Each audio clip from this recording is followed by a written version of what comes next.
Mardi 2 mai, Laurent Ruquier a accepté de participer au podcast de Chavannes cherche copain, disponible notamment sur Spotify.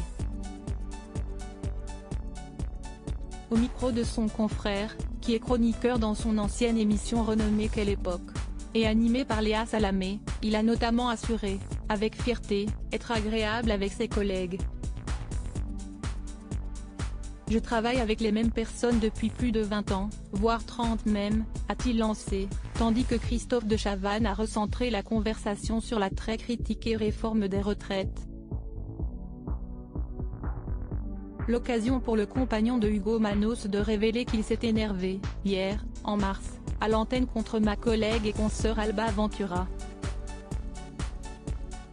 En guise d'explication, Laurent Ruquier a indiqué que celle-ci s'en prenait aux éboueurs, qui ont fait grève pour manifester leur mécontentement face au projet de loi porté par le gouvernement.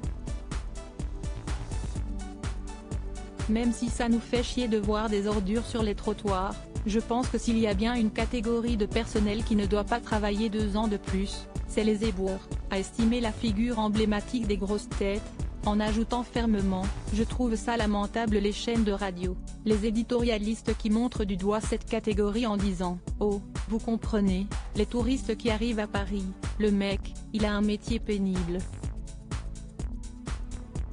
Tous les matins, entre 5 et 8 heures il ramasse les poubelles, hiver comme été. » Un soutien hypocrite au métier essentiel pendant la pandémie? Ils partent à la retraite à 57-59 ans, ce qui peut paraître tôt pour la plupart des gens, mais je trouve ça plutôt bien, a détaillé Laurent Ruquier, en rappelant que si, pendant le confinement, les infirmières et les médecins avaient continué de travailler pour la population, c'était également le cas des éboueurs.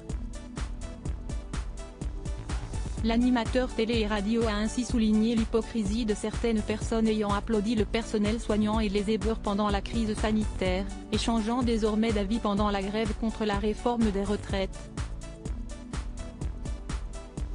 Moi, je les soutiens.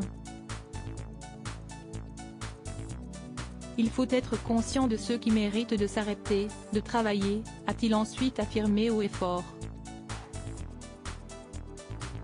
Pour rappel, sur RTL, la journaliste Alba Ventura indiquait que les grévistes avaient tout fait pour mettre la pression au gouvernement, en assurant que ça ne va pas marcher parce que l'équipe d'Emmanuel Macron n'allait pas céder.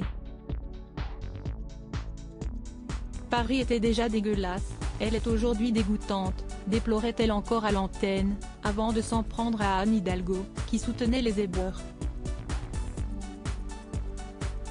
Article écrit avec la collaboration de 6 médias Crédit Photo, Coadic Y.